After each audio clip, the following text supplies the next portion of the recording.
नमस्कार दोस्तों, स्वागत है आप सभी का हमारे YouTube चैनल पर। आज हम योग दर्शन में कुछ और श्लोक देखने जा रहे हैं, सूत्र देखने जा रहे हैं। ठीक है। सूत्र जो है 22 सूत्र तक मैंने इससे पहले आप लोगों को समझा दिया है।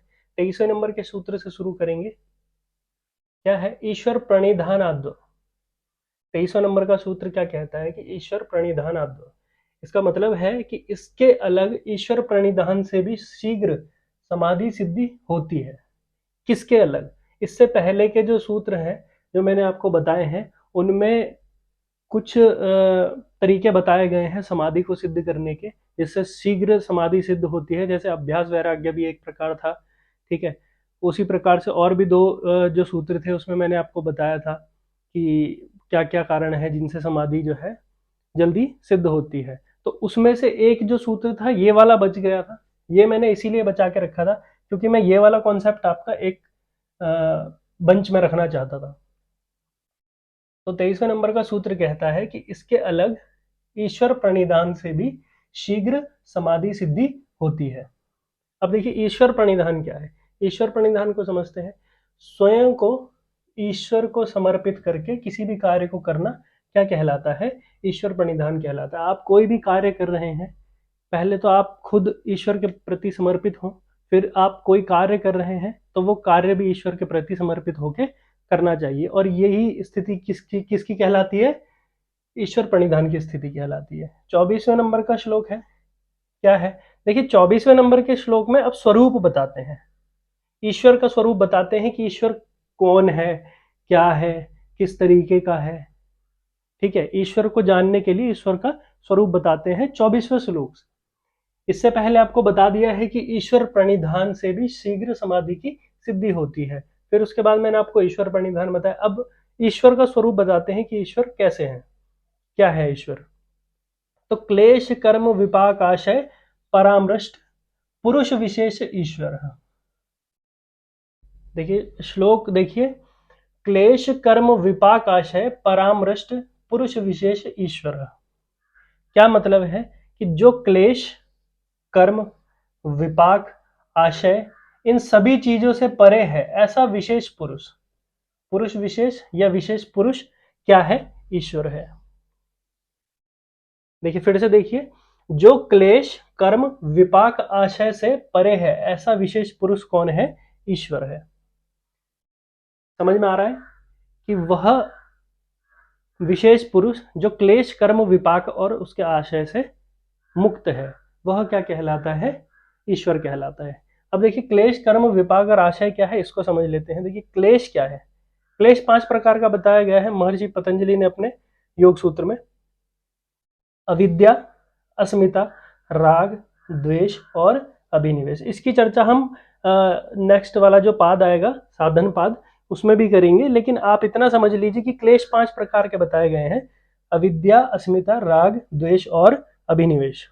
फिर आता है कर्म। कर्म कितने प्रकार का बताया गया है? 4 प्रकार का कर्म बताया गया है। 4 प्रकार का कौन कौन सा है?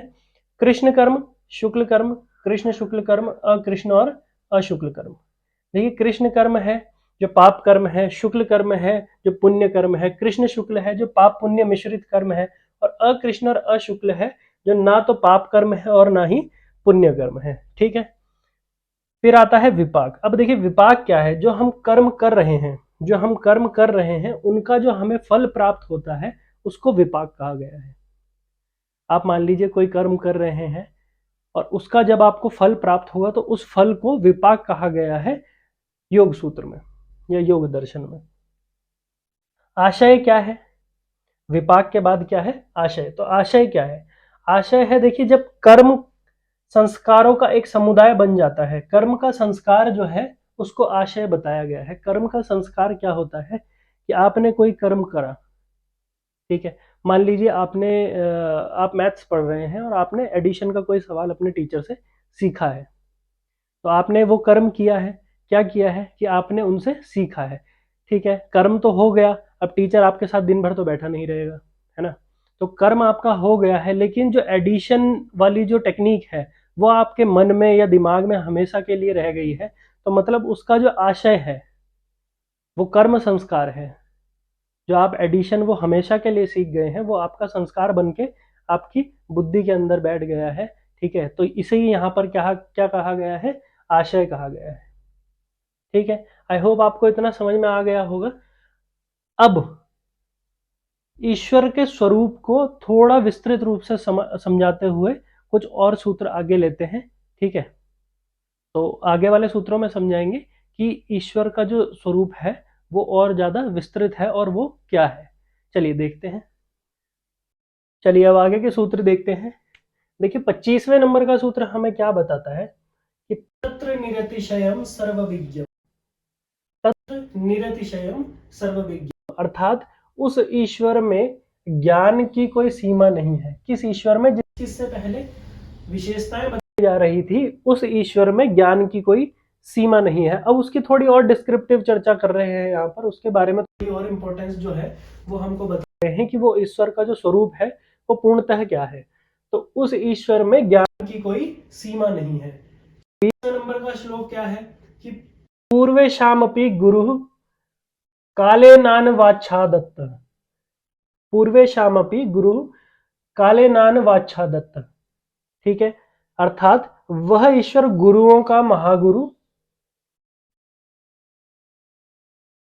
काल का महाकाल है, पुरातन है और सभी में सर्वश्रेष्ठ है। ये बात यहाँ पर कही जा रही है ईश्वर के बारे में।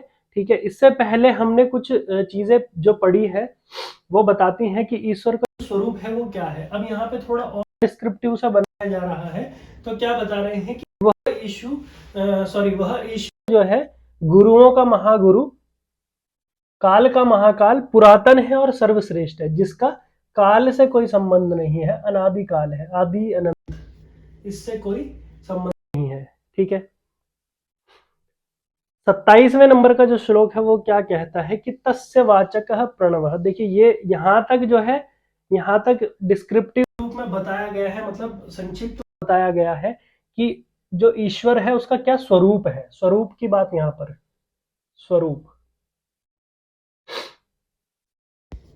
यहां तक की गई है। ठीक है, अब क्या है, अब बताते हैं कि वह ईश्वर जो है कौन है। ठीक है, अब ईश्वर की बात कर रहे हैं कि कौन है, तो बताते हैं तस्य वाचकः प्रणवः।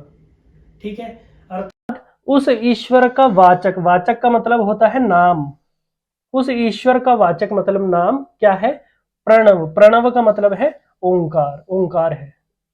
तो मतलब यहां पर भगवान शिव की बात की जा रही है, शिव। देखिए ईश्वरों के महागुरु हैं भगवान शिव, काल के महाकाल, महाकाल आपको पता ही है, ईश्वर को एक शिव भगवान को महाकाल के नाम से भी जाना जाता है। पुरातन है, इसमें कोई दोहराए वाली बात नहीं है, सर्वश्रेष्ठ है, ये भी आपको पता है, और काल से जिनका कोई संबंध नहीं है। देखिए आदि अनंत शिव, तो शिव का जो है काल से कोई संबंध नहीं है। इसीलिए यहाँ पर क्या बताया जा रहा है कि वो कौन है, कौन है वो ईश्वर। उस ईश्वर का वाचक क्या है, ओंकार है। ओंकार की ना बड़ी महिमा बताई गई है भगवत गीता में।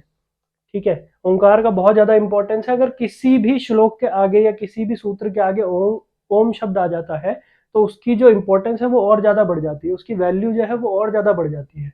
ठीक है, ऐसे ही गीता में जो है जप योग को सब योगों में सर्वश्रेष्ठ माना गया है।